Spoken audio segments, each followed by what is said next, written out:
J'ouvre le second débat de ce sens public, direction la mer Rouge, où les attaques de rebelles yéménites contre des navires marchands sont en train d'asphyxier petit à petit le canal de Suez et donc de déstabiliser le commerce mondial malgré les frappes américano-britanniques contre leurs installations militaires. Les Houthis sont toujours menaçants. Jonathan Dupriez. Sur ces images de vidéosurveillance, un missile frappe un navire marchand grec. Cette attaque s'est produite il y a 6 jours. La dernière en date en mer Rouge, revendiquée par les rebelles yéménites Houthis. Depuis l'éclatement du conflit entre Israël et le Hamas, ces rebelles solidaires de Gaza ont multiplié les exactions envers des navires ayant un lien avec Israël. Face à ce péril, une coalition emmenée par les États-Unis et les Britanniques frappe sans relâche les positions Houthis depuis le mois de décembre. Ce matin, les forces américaines ont mené avec succès 3 frappes d'autodéfense contre des cibles Houthis au Yémen. Il s'agit de la 4e action préventive menée par l'armée américaine au cours de la semaine écoulée contre des lanceurs de missiles Houthis prêts à mener des attaques. La coalition veut urgemment endiguer la menace Houthi qui pèse sur le commerce international. Car les rebelles contrôlent une importante façade maritime, proche notamment du détroit de Bab el-Mandeb, un couloir maritime où transitent 20 000 navires par an, soit 12% du commerce international. Les Houthis, soutenus et armés par l'Iran, ne comptent en aucun cas reculer sous la pression des Américains. Les forces armées yéménites Houthis confirment que la réponse à l'agression américaine et britannique est inévitable et que toute nouvelle agression ne restera pas sans réponse ni impunité. Les Houthis posent leurs conditions pour cesser les attaques en mer Rouge. Ils réclament un cessez-le-feu et la levée de ce qu'ils nomment le siège israélien de Gaza. Mais à ce stade, les États-Unis restent sourds aux revendications d'une organisation qualifiée de terroriste. Est-ce que les frappes arrêtent les Houthis? Non. Et est-ce qu'elles vont continuer? La réponse est oui. De son côté, la France refuse toujours de participer aux frappes préventives de la coalition, craignant une régionalisation du conflit entre Israël et le Hamas en mer Rouge. Qui sont les Houthis, ces rebelles yéménites qui défient l'Occident, qui menacent le commerce mondial? Réponse avec Agnès Levallois, bonsoir. Bonsoir. Bienvenue, vous êtes vice-présidente de l'Institut de recherche et d'études Méditerranée-Moyen-Orient. Franck Mernier, bonsoir et bienvenue. Bonsoir. Anthropologue, spécialiste du Yémen, directeur de recherche au CNRS et auteur de ce livre Yémen, écrire la guerre, aux éditions classiques Garnier. Patricia Lémonière, bonsoir et bienvenue Patricia, grand reporter spécialiste des relations internationales. Et je cite votre livre Au cœur du chaos, publié aux éditions Artaud. Mathieu Croissando, évidemment, est resté à mes côtés. Rebonsoir Mathieu. Question toute simple, mais réponse sûrement complexe à Agnès Levallois. Qui sont-ils, ces rebelles yéménites? Quand on dit les Houthis, qu'est-ce qui vous vient spontanément pour les définir? Alors, c'est une milice qui donc est née au Yémen, dans le nord du pays, et qui est très active maintenant depuis quelques années dans la suite du mouvement de contestation en 2011 qui a vu la chute du président Saleh. Et les Houthis ont réussi à prendre la capitale Sanaa. Et donc, ils sont aujourd'hui un acteur majeur de la crise et du conflit que vit le Yémen, avec une volonté, en fait, d'avoir un rôle politique dans la suite, dans l'après-guerre, puisque actuellement il y a des négociations avec les Saoudiens pour tenter de mettre un terme à cette guerre qui ravage le pays depuis maintenant de nombreuses années. Et donc les Houthis profitent aussi de cette occasion pour s'imposer encore plus sur la scène intérieure et pour, en bénéficiant finalement par leurs attaques, d'un soutien encore plus grand en interne, parce que ces derniers temps, ils étaient un peu contestés par une partie des Yéménites qui ne les soutient pas. En gros, ils représentent, mais ça, Franck sera peut-être plus précis, un tiers de la population yéménite et qui contrôlent une bonne partie du territoire aujourd'hui. Et donc, ils entendent jouer un rôle politique significatif dans l'après-guerre. Il y a aussi un enjeu intérieur dans ces actions. Voilà. Et alors, juste pour préciser, les Houthis sont aussi, ils appartiennent à une branche de l'islam chiite, les Zaïdites. Les Zaïdites. J'ai appris ça en préparant l'émission. Voilà. Et souvent, du coup, on a tendance à dire que ce sont des chiites, donc proches de l'Iran, mais c'est plus compliqué que ça. C'est plus compliqué que ça. Voilà. Et puis alors, il y a une histoire de... D'où vient leur nom, Franck Mernier? Il y a une histoire familiale, c'est une espèce... Au départ, c'est un clan familial, est-ce qu'on peut dire ça comme ça? Alors au départ, c'est un village qui s'appelle Houth, au nord du Yémen, et donc... Le premier, le plus connu de la famille, c'est Badr ad-Din al-Houthi, donc le Badr ad-Din qui vient de Hous, c'est son nom de famille en fait. Et donc ça a donné naissance à un mouvement clanique d'une certaine façon au départ avec les différents membres de la famille, surtout les fils de Badr ad-Din al-Houthi, qui était un savant religieux, zaydite, donc qui était aussi descendant du prophète. C'est important à signaler dans la sociologie des mouvements politiques au Yémen, c'est justement c'est le fait qu'il y a eu un mouvement de renaissance zaydite dans les années 90 au Yémen, dans les années 80 et 90 au Yémen, et qui a été mené notamment par les descendants du prophète qui avaient été, durant l'époque de l'imama, finalement les maîtres à bord au Yémen, dans une grande partie du Yémen. Donc si je simplifie, pardon, je vais être totalement béotien, mais c'est un clan familial qui se réclame du prophète, qui descend du prophète. C'est un clan familial qui descend du prophète, donc par Ali et Fatima, enfin c'est assez précis, et Hassan et Hussein. Donc c'est véritablement un clan familial et qui a donné son nom a donné le nom au mouvement au départ. Il y avait un autre nom aussi, c'est Ansar al-Sahra, c'est-à-dire les partisans du slogan au départ, parce que leur slogan très connu aujourd'hui, c'est mort à l'Amérique, mort à Israël, malédiction sur les Juifs et victoire à l'islam. Dieu est grand, mort aux États-Unis, mort à Israël, maudits soient les Juifs et victoire de l'islam. Voilà. Et ensuite, en 2011, comme ça a été signalé par Agnès Levallois, donc il y a eu ce mouvement de contestation au Yémen qui a abouti à la chute de Ali Abdallah Saleh. Et les Houthis ont participé et ils ont donné un nom plus, disons, politique à leur mouvement qui s'est appelé ensuite, depuis 2011, les Ansar Allah, c'est-à-dire les partisans de Dieu. Les partisans de Dieu. Patricia Lémonière, ce sont des religieux et des guerriers. Oui, parce que ce groupe familial, en quelque sorte, qui appartient... Le Yémen, c'est très particulier, et vous en parlerez surtout mieux que moi, mais il y a 3 grosses fédérations de tribus, en fait, qui se... Voilà. Et eux appartiennent effectivement donc, à une fédération. Et il faut dire que le président Saleh avait installé dans leur région, en fait, des gens qui n'étaient pas du tout appartenant à leur pensée religieuse, qui étaient effectivement plutôt de la tendance salafiste ou des frères musulmans. Et à partir de là, c'est déclenché des guerres, si vous voulez, parce que c'était une implantation incongrue dans une zone en fait qu'ils contrôlaient familialement. Donc il y a eu toute une série de guerres, et les guerres ont commencé finalement, il y a eu 94, puis les années 2000, puis après le fameux soulèvement du printemps arabe dont parle Agnès, et puis après la conquête de Sanaa, etc. Et en fait cette donc ça fait quoi? Ça fait plus de 2 décennies, 3 décennies quasiment qui sont en guerre. Voilà. Et donc cette milice est en fait, ce parti c'est en fait forgé à travers sa croyance, mais aussi à travers ses guerres. Et jamais ces hommes n'ont cessé de faire la guerre. Donc ça donne une structure assez particulière que je dirais qui est très militaro-politique. Mais je parle sous votre supervision. Agnès Levallois, de quel islam on parle? C'est un islam rigoriste, j'ai dit ça en titre, mais qu'est-ce qu'on dit derrière ce mot? En fait, les zaïdites, donc c'est une branche des chiites, et c'est pour ça qu'on les associe immédiatement à l'Iran.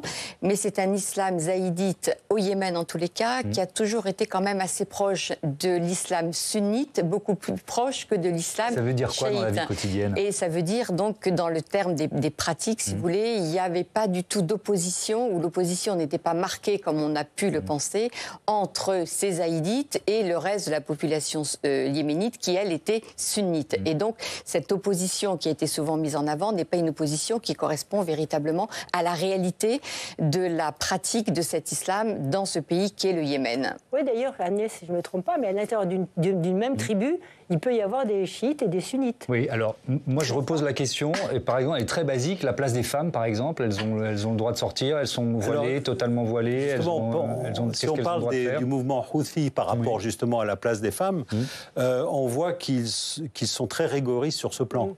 C'est-à-dire qu'ils ont créé des lois justement pour, disons, séparer encore plus les hommes et les femmes, notamment à l'université, notamment sur les lieux professionnels, etc. Donc ils ont même créé une milice féministe qui s'appelle, féminine plutôt, pas féministe, mais qui s'appelle les Zainabiyat, donc de Zainab, c'est-à-dire donc toujours en lien avec la descendance de Ali, et qui sont et qui sont en fait chargés de contrôler les mœurs et les femmes, le corps des femmes notamment. Et donc, évidemment, pas parler du port du voile, parce que cela c'était déjà assez répandu au Yémen avant l'arrivée des Houthis, mais il est vrai que les Houthis ont un projet de changement culturel de la société yéménite qui est assez important et qu'il faut signaler. Et qui n'est pas... tous les Yéménites, justement, ne sont pas d'accord avec ce projet, et ne sont pas d'accord avec ce projet des Houthis de par les contraintes sur la vie sociale. Alors, les liens entre ces rebelles Houthis et l'Iran, voilà de ce dont on va parler maintenant dans notre débat. Et je vous propose, pour lancer ce chapitre, d'écouter le secrétaire d'État américain. Bon, pour lui, c'est très clair. Derrière les frappes des Houthis, il y a l'Iran. Hier, nous avons eu l'attaque de drones la plus importante. Ces attaques ont été soutenues et encouragées par l'Iran en termes de technologie, d'équipement, de renseignement et d'information. Patricia Lemonnier, à quel point ces rebelles Houthis sont sous influence iranienne? J'emploie ce terme volontairement. Oui, vous faites bien l'employer d'ailleurs effectivement volontairement, parce que en fait, je crois que leurs liens sont encore plus forts. Et il y a une proximité très forte avec le Hezbollah libanais, mais nous y reviendrons certainement. Le lien avec l'Iran est évident. Immédiatement, Al-Houthi, enfin celui qui a été assassiné, enfin on va dire assassiné, qui en 2004, était allé à Rome avec son frère pour faire ses études, etc., en Iran. Donc il y a une proximité de la famille vis-à-vis de l'Iran. Et puis après, l'Iran, eh bien effectivement, qu'est-ce que l'Iran s'est dit? Il s'est dit que dans cette tentative de circonscrire en fait finalement son ennemi qui est Israël, les Houthis avaient un rôle à jouer dans la mesure où les Saoudiens étaient les alliés des Américains. Et donc, il y a là effectivement un intérêt de l'Iran dans son positionnement stratégique dans la région. Ce qui est intéressant, enfin moi je trouve, c'est que les Américains, jusqu'à présent, jusqu'à ce que les Houthis se manifestent de cette façon-là, les Américains ne s'intéressaient pas à ce conflit, ils s'y intéressaient. Même s'ils étaient dans la devise très clairement désignés comme ils sous-traitaient le conflit aux Saoudiens. Oui. Et ils ne s'intéressaient au début, ils se sont intéressés à la zone que parce qu'il y avait Al-Qaïda dans la péninsule arabique islamique. Et donc là, c'était pour faire leur frappe. D'ailleurs, Saleh s'était allié, s'était rapproché des Américains. Donc les Américains portent aussi une responsabilité géopolitique parce qu'ils n'ont pas du tout tenu compte. Ils ont, ce qu'ils font d'habitude, ils ont délégué la gestion du conflit à leurs voisins. Je reste sur l'Iran avec vous, Agnès Levallois. Prennent-ils leurs ordres à Téhéran? Je pose des questions volontairement un peu simplistes, mais ça permet de savoir quel est le lien de subordination, on va dire, entre ces rebelles yéménites et l'État iranien aujourd'hui. Moi, je ne dirais pas que les Houthis prennent leurs ordres auprès de l'Iran. Les Houthis ont une autonomie, une vraie autonomie, une marge de manœuvre dans les décisions qu'ils prennent. Ils ont bénéficié au début de la guerre au Yémen, après la révolution de 2011, ils ont bénéficié d'un soutien des Iraniens. Il y a eu un certain nombre de gardiens de la révolution qui sont venus au Yémen pour les aider, pour les entraîner. Donc il y a eu une coopération et qui les a aidés aussi à fabriquer des missiles, des drones. Donc ils ont bénéficié de cela. Mais ce qui ne veut absolument pas dire que les Houthis prennent leurs ordres à Téhéran. Ils ont leur propre agenda, un agenda intérieur et un agenda sur la scène régionale. Et les Iraniens ont vu à un moment aussi l'intérêt qu'ils avaient, évidemment, à travailler avec ceci.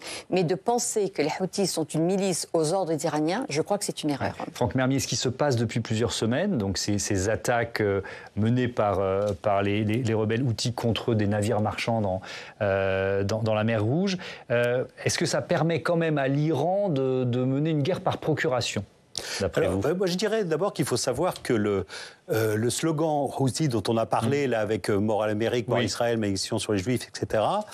Il est né après le 30 septembre 2000, lorsqu'il y a eu la mort de deux Palestiniens, enfin les tirs de soldats israéliens contre un père et son fils palestiniens, et le fils a été tué. Et c'est à partir de ce moment-là que Hossein al-Houthi, celui qui a véritablement fondé le mouvement, donc le fils de Badr ad-Din, a créé ce slogan. Donc il y a déjà au départ un lien très fort avec le conflit en Palestine et en Israël.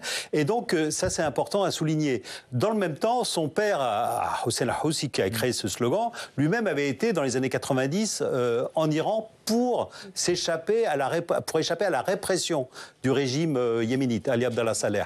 Donc il y a véritablement un lien idéologique, et là il a été influencé évidemment par les slogans de la révolution iranienne, par le programme de la révolution iranienne, et donc le mouvement Houthi en fait s'inscrit dans cet axe de la résistance où on retrouve le Hezbollah, l'Iran, les milices irakiennes, chiites et les Houthis. Et donc d'une certaine façon ils s'inscrivent dans cet axe, mais avec un programme yéménite, c'est-à-dire... J'entends l'autonomie, le fait qu'ils ne prennent pas leurs ordres, Mathieu. Mais avec quand même moi je trouve un degré de sophistication dans le matériel militaire. Ils ont quand même été capables d'envoyer des missiles à 2000 km, parce qu'il faut rappeler aux téléspectateurs que la distance entre le Yémen et Israël, c'est pas non plus la porte à côté. Ils ont des drones relativement sophistiqués. Tout ça, c'est fourni et payé par l'Iran. En fait, il y a de la contrebande, effectivement, en mer Rouge. Il y a eu des rapports de l'ONU qui ont démontré qu'il y avait effectivement l'arrivée, la fourniture de matériel militaire par l'Iran. Évidemment, il y a des conseillers aussi, des gardiens de la révolution, et ils ont les capacités en fait de les assembler sur place maintenant.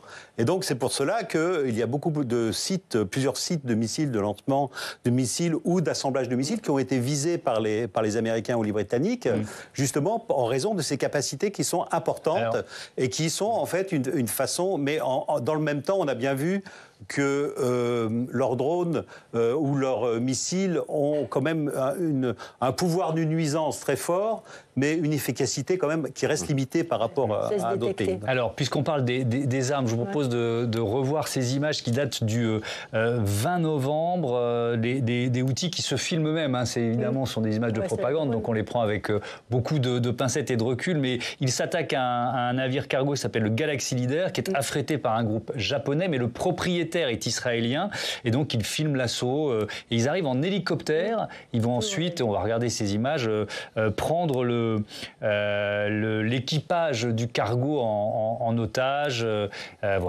défiler avec leurs armes, etc. Image de propagande. Ce qui est frappant, c'est l'arrivée en hélicoptère, et on va entendre le patron d'une société de sécurité maritime. Pour lui, ce jour-là, les moyens qui sont utilisés, et peut-être aussi la tactique des Houthis, sont surprenants. C'est une première ou une nouveauté, en tout cas. Écoutons Corey Ranslem. Lorsque le Galaxy Leader a été détourné, l'assaut s'est fait par hélicoptère. Nous n'avons jamais vu les Houthis utiliser ces tactiques par le passé. Nous assistons à des frappes de drones et de missiles. Nous n'avions pas vu ces tactiques par le passé au niveau où nous les voyons aujourd'hui. Il s'agit donc d'une attaque complètement différente par rapport à ce que nous observons aujourd'hui contre les navires commerciaux dans cette région spécifique. Patricia Lémonière, qu'est-ce qu'on sait de leurs armes, de la puissance de feu de ces rebelles yéménites ? Ce qu'on sait, c'est qu'on essaye de décrypter, c'est qu'effectivement, comme on l'a dit précédemment, ils ont été formés et assemblés sur place, mais ça date, c'est ancien. C'est-à-dire cette montée en puissance de la connaissance ne date pas d'il y a 1 an ou de 2 ans. C'est très ancien, et donc la sophistication de leurs techniciens et de leurs ingénieurs est très forte. Et quand on va à Sanaa et quand on rencontre des gens appartenant donc au parti qui dirige la capitale du Nord, en tout cas, eh bien, on se rend compte à quel point on a affaire à des gens qui sont totalement structurés, avec un commandement et qui dirigent vraiment le pays d'une manière très autoritaire d'ailleurs, et qui ne laissent pas, là, récemment, il y a eu plusieurs procès pour tous ceux qui voulaient s'opposer ou même critiquer, comme faisait allusion Agnès de Valois. Donc, ils ont les moyens, et ce que je trouve, ces moyens-là étaient détectables avant, parce qu'on le voyait très bien, ils frappaient aussi l'Arabie Saoudite, donc on voyait leurs capacités moindres. Mais là, leurs capacités sont devenues... Ce sont quand même des missiles balistiques qui sont tirés. Ouais. D'où vient leur richesse ? Est-ce qu'ils ont la main sur la production de gaz ou de pétrole de gaz et de pétrole, non. Puisque, effectivement, le gaz et le pétrole, les champs pétrolifères et gaziers sont sous le contrôle du gouvernement légitime, c'est-à-dire celui qui est reconnu par la communauté internationale, qui est aussi entre Aden et Riyad, parce que là aussi, il y a des problèmes internes à l'intérieur du courant gouvernemental, donc il y a aussi une fragmentation expérimentation à l'œuvre. Et donc, ils ont en fait peu de moyens locaux, c'est-à-dire, à part évidemment le contrôle de la contrebande, mais ce qui est très surprenant lorsqu'on parle avec des personnes qui sont allées à Sanaa récemment, notamment des Yéménites, c'est de voir que les magasins regorgent de produits venant du Golfe, etc. Il faut savoir qu'il y a évidemment la frontière maritime qui peut servir à la contrebande, mais aussi la frontière avec Oman, la frontière terrestre avec Oman, où il y a aussi beaucoup de contrebande. Agnès Levallois, je reviens aux images qu'on a vues, là, ce premier navire cargo, donc le propriétaire était israélien. Les cibles, parce que depuis il y a eu beaucoup d'attaques, est-ce que les cibles sont effectivement forcément ou uniquement israéliennes, ou est-ce que finalement ça s'est élargi dans la stratégie des Houthis pour fragiliser cet axe majeur du commerce mondial? Alors dans leur déclaration, il est dit clairement qu'ils ne veulent attaquer que des bateaux qui appartiennent à des Israéliens ou qui ont un lien avec Israël, parce que l'objectif c'est vraiment de viser Israël. Mais ce que l'on sait, c'est qu'il est très compliqué finalement de faire la part des choses, puisque des navires peuvent appartenir à des Israéliens mais sous pavillon autre et vice-versa. Donc il peut y avoir des navires qui sont attaqués sans forcément un lien visible avec Israël, même si dans leur déclaration, il est bien dit que eux, leur objectif, c'est de pas de mettre à mal le commerce international, mais de vraiment viser tout navire qui a un lien avec Israël, parce que là, ils sont très cohérents, je veux dire, par rapport à leurs propos et leur propagande et l'objectif qu'ils veulent atteindre. Sauf que les conséquences sont là en matière économique. On va en parler tout de suite avec Steve Jourdain, qui peut nous rejoindre de nouveau sur le plateau de ce Sens Public. Rebonsoir Steve. Donc on l'a dit, c'est un point névralgique du commerce mondial qui est visé. On va avoir des cartes, on va avoir beaucoup de cartes. On est dans le détroit de Bab el-Mandeb, j'espère que je prononce bien, qui sépare Djibouti du Yémen sur la péninsule arabique. C'est un détroit de 27 petits kilomètres seulement. On parle pourtant d'un des couloirs maritimes les plus empruntés au monde. 12% du commerce mondial transite par ce détroit chaque jour. 80 cargos et pétroliers font le lien entre l'Europe et l'Asie. Les tankers passent par ici pour ensuite remonter vers le canal de Suez et déboucher sur la mer Méditerranée, sur le marché européen. En 2018, 3,5 millions de barils de pétrole y transitaient chaque jour. Et donc on est directement concerné par ce qui s'y passe. Oui, c'est pas pour rien, Thomas, que ce détroit est très surveillé. C'est l'une des zones les plus militarisées au monde. Nous avons, nous Français, une base militaire à Djibouti qui accueille environ 1300 hommes. Les armées américaines, chinoises, italiennes, espagnoles, japonaises sont aussi positionnées dans la zone. L'objectif, c'est de sécuriser cette artère cruciale du commerce mondial. D'autant plus que selon Washington, sur les 32 attaques menées par les Houthis jusque-là, eh bien, la majorité ont visé des navires qui n'étaient pas destinés à Israël, mais à d'autres pays. Alors, depuis le début des attaques, on l'a vu au mois de novembre, dans la dernière partie du mois de novembre, quelles conséquences sur le commerce mondial? Alors, les premiers effets sont déjà là en ce moment. 200 000 conteneurs contenant des marchandises transitent chaque jour par la mer Rouge. Il y en avait 500 000 au mois de novembre. La chute du transport de marchandises dans la région se lit aussi dans les chiffres du canal de Suez. Les expéditions de blé via le canal ont chuté de 40% sur les 15 premiers jours de janvier. Selon l'OMC, c'est l'Égypte qui accuse le coup, puisque le pays est très très dépendant des revenus du canal de Suez. Moins de passages, c'est moins de taxes c'est moins de revenus pour les caisses de l'État. En fait, beaucoup de compagnies maritimes, on va le voir, ont choisi de contourner la mer Rouge et ont choisi de prendre un itinéraire alternatif. Les navires passent, vous le voyez, par le cap de Bonne-Espérance en Afrique du Sud. Ça coûte plus cher aux entreprises et c'est pas sans conséquence sur les délais de livraison. Écoutez. Vous avez un allongement, tout simplement, des temps de livraison de tout ce qui nous vient de fournisseurs asiatiques vers l'Europe. Donc il faut savoir qu'en moyenne, il faut compter une dizaine de jours de plus de transit lorsqu'on contourne par l'Afrique plutôt que de passer par le canal de Suez. Premier impact très direct de la situation, la compagnie Tesla a annoncé suspendre sa production en Allemagne pendant 2 semaines. Raison invoquée, les importants retards dans les chaînes d'approvisionnement. Et puis au total, je vous donne ce chiffre, Thomas, le commerce international aurait chuté d'1,3% au mois de décembre à cause de l'augmentation des délais de livraison. D'autres entreprises pourraient également être touchées dans les prochaines semaines. Merci beaucoup. Agnès Levallois, je me tourne vers vous pour parler de l'Égypte. À quel point ça fragilise l'Égypte, ce qui est en train de se passer?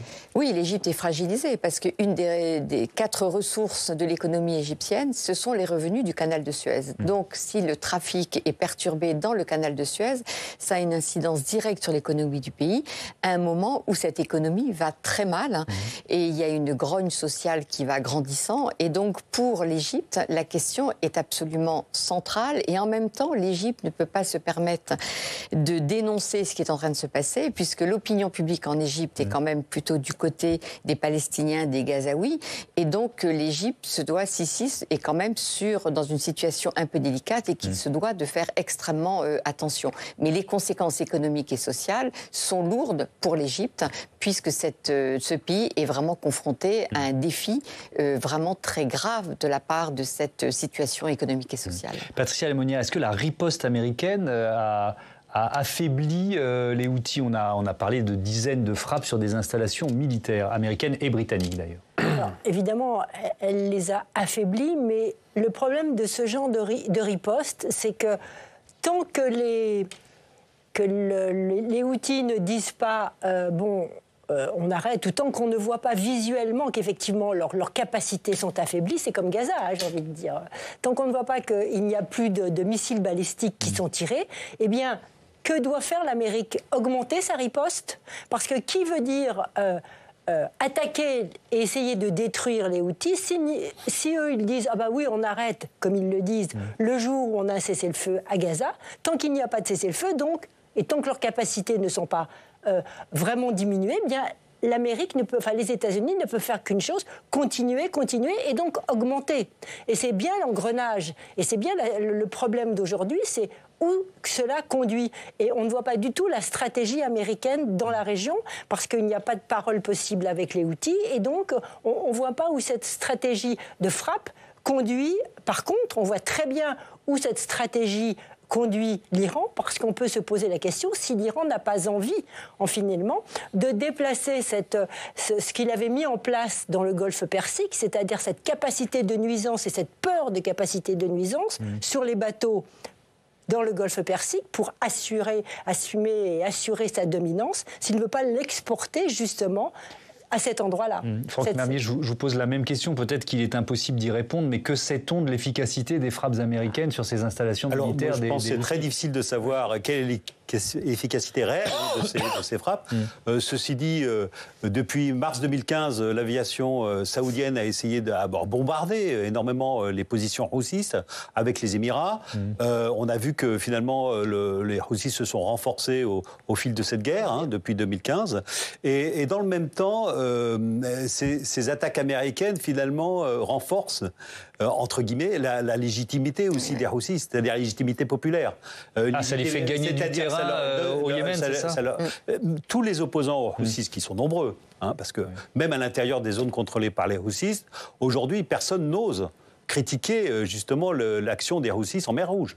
Donc à part le mouvement séparatiste sudiste au sud du Yémen, qui lui souhaite en fait avoir un rôle comme gardien de la sécurité en mer Rouge ou dans le golfe d'Aden pour finalement obtenir l'indépendance du Sud-Yémen. Donc là, c'est véritablement une stratégie propre pour son projet de séparatisme. Ça fait gagner, encore une fois, je suis un peu peut-être basique dans ma façon de formuler, mais ça fait gagner des points aux rebelles Houthis au sein de la population yéménite, ce qui est en train de se passer depuis plusieurs semaines. D'autant plus que finalement les Houthis mettent en action ce qu'ils ont dit, c'est-à-dire depuis 20 ans, ils disent qu'ils sont contre les Américains, contre Israël, contre l'impérialisme. Aujourd'hui, ils ont saisi l'occasion de confronter directement et militairement surtout les États-Unis et Israël. Donc pour eux, finalement, c'était l'opportunité à saisir.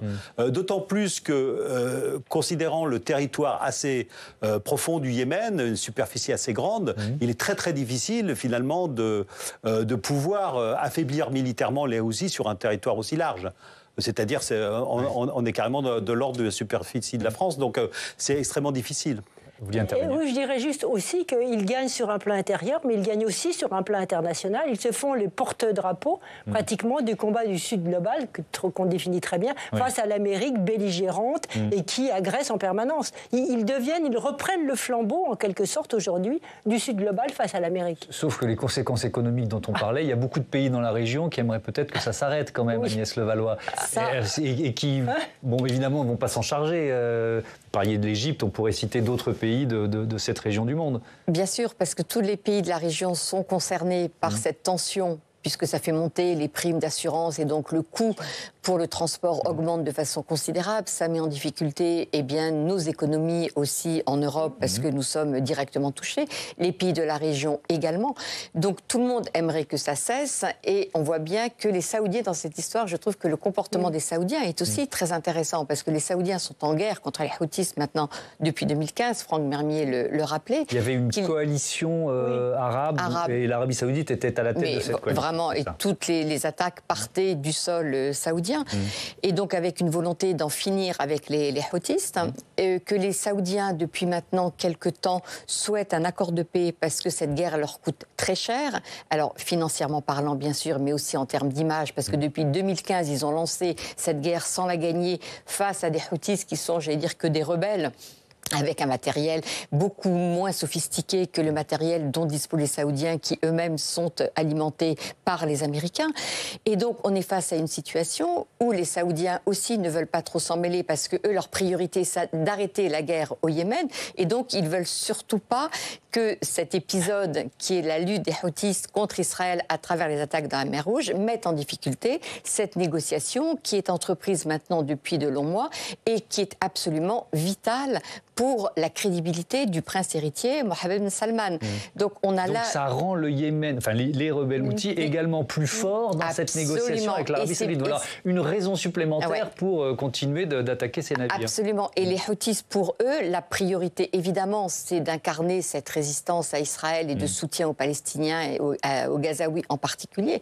Mais leur priorité aussi, c'est de gagner le plus de gains possible en interne dans la négociation politique visant à mettre un terme à la guerre au Yémen. Alors, on va parler de cette coalition internationale qui menée par les États-Unis et les Britanniques. Donc, il y a notamment, peut-être les frappes les plus spectaculaires, c'était le 12 janvier, 70 frappes aériennes, on l'a évoqué, contre des installations militaires Houthis. Explication de l'ambassadrice britannique à l'ONU, elle était devant le Conseil de sécurité.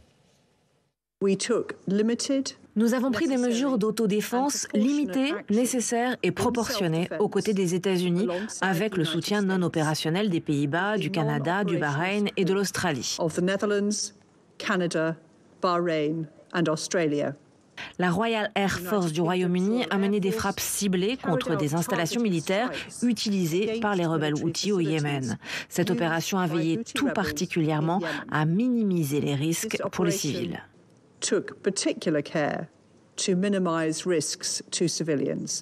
Bon, là aussi, on n'a peut-être pas forcément beaucoup de moyens de vérifier si les risques ont été minimisés pour les civils, mais ce que je voudrais vous demander, Mathieu, c'est pourquoi la France ne s'est pas unie à ses alliés américains et britanniques dans ces opérations au Yémen? Bon, on a le sentiment qu'à Paris, la question qui prévaut aujourd'hui sur le dossier Houthi, c'est jusqu'où ne pas aller trop loin. Et le président de la République, qui est aussi le chef des armées, a d'ailleurs été interrogé sur ce sujet lors de sa conférence de presse. Regardez. La France a décidé de ne pas se joindre à une coalition qui a conduit des frappes préventives contre les Houthis sur leur sol. Pourquoi ? Précisément parce que nous avons une posture qui cherche à éviter toute escalade, mais nous sommes présents pour préserver la liberté de navigation. Et d'ailleurs, nous avons interrompu missiles et drones qui allaient frapper des navires norvégiens. Et donc, nous agissons pour protéger nos propres équipements et les équipements de nos alliés. Donc nous agissons, mais le cadre, ce n'est pas un sujet militaire, c'est un sujet diplomatique. Et pourquoi nous le faisons ? Parce que nous sommes vigilants et attentifs aux équilibres de la région et au fait qu'il ne doit pas y avoir d'escalade. On voit refuser l'escalade, être vigilant aux équilibres de la région. C'est une prudence, hein, en tout cas dans les mots, qui tranche avec les précédentes prises de position du chef de l'État sur le dossier Houthi, notamment le 21 décembre dernier. Emmanuel Macron avait qualifié la menace d'intolérable, la menace Houthi, et les attaques sur les navires, évidemment, dans la mer Rouge. Donc 3 semaines plus tard, changement de ton. On a l'impression que Paris temporise d'une certaine façon. Comment expliquez-vous cette prudence ? Au-delà du risque d'escalade et de gestion des équilibres avancés par Emmanuel Macron, il y a aussi des raisons qui tiennent à la géopolitique et notamment ne pas laisser la France s'aligner sans restriction ni mesure sur une position américaine de frappe préventive qui engagerait notre pays directement dans le conflit, ne pas être dans le camp des belligérants, ne pas se retrouver avec la France, à mort la France, avec à côté d'à mort les États-Unis, à mort Israël. Et c'est en plus... il y a une forme de distanciation par rapport à cette initiative américaine qui a été annoncée un peu en fanfare le 18 décembre avec une vingtaine de pays qui devaient rejoindre cette coalition et puis beaucoup de pays qui ont fait marche arrière ou qui ont pris leur distance depuis. Oui, pourtant Mathieu, la marine française, on l'a évoqué tout à l'heure, elle est présente en mer Rouge. Oui, avec notamment la frégate le Languedoc, on en parle beaucoup. Mais la France s'en tient pour l'instant à une attitude défensive en assurant aux côtés d'autres pays pour le coup la surveillance et la protection des navires attaqués par les Houthis, c'est-à-dire concrètement en neutralisant des missiles ou des drones quand ils arrivent. Mais on est dans le cadre d'une forme de légitime défense, d'une certaine façon, légitime défense de la liberté de circulation et non pas une position agressive. Et puis plutôt que de suivre les États-Unis, là pour le coup, Paris est en train d'essayer de pousser à une initiative européenne cette fois-ci de vigilance et de surveillance de la mer Rouge. Reste une dernière explication plus prosaïque, celle-là, qui est quand même celle de la logistique et des moyens, et qu'il faut le dire, parce que ça coûte cher, une intervention militaire, et déjà très engagée en termes de soutien matériel, on en parle beaucoup sur le conflit en Ukraine, notamment.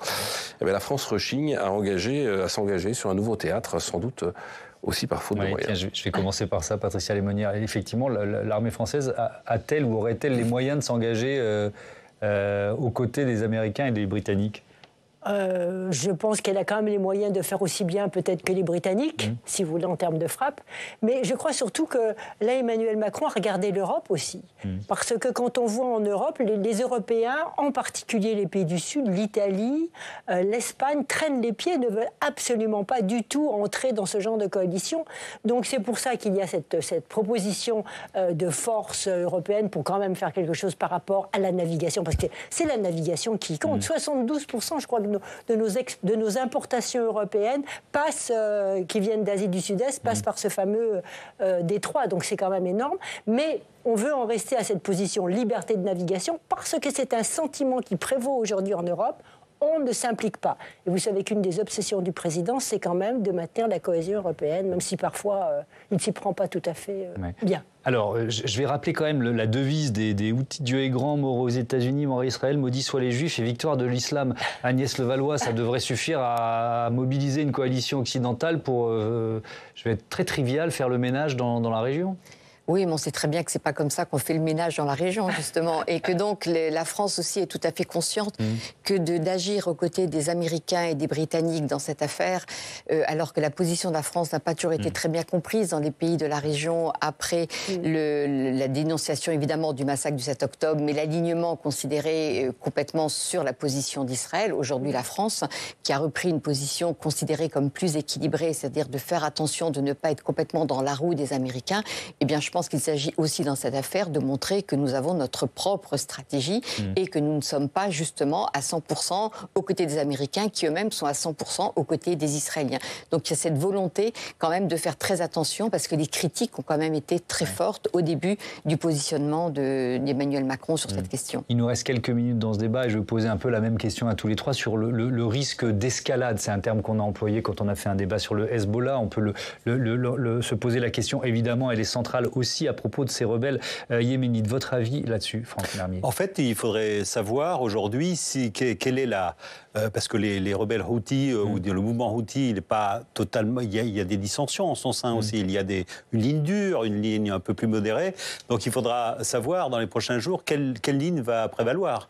Si c'est la ligne dure de ceux qui veulent justement continuer la lutte contre Israël et donc empêcher la navigation commerciale dans la mer Rouge, ou si c'est celle qui est prête à un compromis et qui notamment s'est révélée par les négociations avec l'Arabie Saoudite. Donc c'est cette question-là qui est aussi en jeu aujourd'hui. Patricia Lémonnier, votre avis? Le risque d'escalade?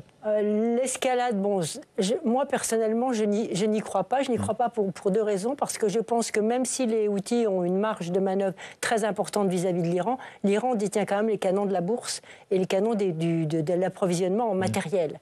Donc l'Iran, s'il veut, il veut exporter son modèle de coercition navale qu'il fait dans le Golfe Persique en mer Rouge, mais il ne veut pas forcément faire plus. Donc je ne crois pas ça. Et je crois que les Américains sont engagés dans une escalade dangereuse, mais je crois qu'eux aussi ne veulent pas. Donc on a quand même les deux fers de lance, en fait, de ce conflit, avec les Houthis au milieu qui veulent quand même retenir au maximum le risque d'escalade et d'explosion et de régionalisation. Sans parler de l'Égypte et de l'Arabie Saoudite, évidemment, et de tous les pays de la région qui n'en veulent surtout pas. Donc, évidemment, il y a la donnée intérieure, il y a le désir, parce que ce n'est pas eux qui ont le pouvoir au Yémen. Il faut bien dire, le Yémen est coupé en deux entre les Houthis au nord et les sudistes, et des agrégats de tribus. Donc, ils veulent peut-être profiter de ça pour descendre dans la partie sud ou regrouper. On n'en est pas là. Hein. J'entends cet argument. Agnès Oulalotte, personne ne cherche ou n'a intérêt à un embrasement de la région, mais on est quand même sur une ligne de crête. Le risque, qu'est-ce qui pourrait déclencher ça? Je ne veux pas être un oiseau de mauvais augure, mais c'est une question. Mais c'est exactement ça la question. Je pense que personne ne veut d'une extension de ce conflit, d'une régionalisation du conflit. On voit bien que chacun des acteurs était quand même extrêmement prudent, que ce soit l'Iran, que ce soit les Houthis, que ce soit le Hezbollah. Il y a une prudence évidente, même les Américains dans leur façon d'agir. Donc personne n'en veut, mais on ne peut absolument pas exclure le dérapage, c'est-à-dire l'incident qui va faire que tout va échapper à tous ces stratèges, où qu'ils soient à Sanaa, ou qu'ils soient à Téhéran, ou qu'ils soient à Washington, et que à ce moment-là, la situation échappe complètement. Moi, ce qui me frappe quand même, c'est le côté, pour l'instant, en tous les cas, de la part de ces acteurs régionaux qui ne veulent vraiment pas que ça aille trop loin. Mais en même temps, ils sont tous tenus aussi par une question de crédibilité. C'est-à-dire que l'Iran, quand même, qui a tenu des grands discours de soutien au Hamas, se doit d'être cohérent. Les Houthis qui soutiennent aussi le Hamas se doit d'être cohérent dans sa façon de faire coïncider les déclarations et les actes. Et donc, chacun est dans cette stratégie, finalement. Mais on ne peut absolument pas exclure le dérapage, même si moi, je ne crois pas au risque, à ce stade, en tous les cas, d'extension du conflit à l'échelle régionale. Oui, on a listé finalement tout ce qui expliquait l'action des Houthis depuis plusieurs semaines dans cette région, dans la mer Rouge. Et dedans, on a mis évidemment le soutien aux Palestiniens. Mais à quel point c'est important, d'après vous, Franck? C'est constitutif, en fait, de la fondation du mouvement Houthiste. C'est-à-dire, donc c'est pas cosmétique. Non, pas du tout. C'est vraiment important. C'est pas du tout. C'est pas un slogan. Et on pourrait ajouter, même si on peut revenir à l'histoire immédiate aussi, 2003, l'invasion américaine. C'est-à-dire qui a beaucoup évidemment choqué les Yéménites en général et le fondateur du mouvement Houthiste, c'est-à-dire Hossein al-Houthi. Et donc tout cela fait que on parle bien sûr du zaydisme, du fait que beaucoup sont descendants du prophète dans leur cadre dirigeant, etc. Mais dans le même temps, c'est quand même fondamentalement un mouvement politique. C'est aussi avec un mouvement politique, avec une proximité avec les mouvements palestiniens. Proximité avec les mouvements palestiniens, avec les mouvements islamistes chiites. Oui. Bien sûr, et donc qui s'inscrit dans cet axe en fait de politique chiite qui s'est formé. En fait, finalement, l'Iran a eu l'heureuse surprise de voir tomber dans son escarcelle, sans ce qu'elle l'avait prévu, une grande partie du Yémen.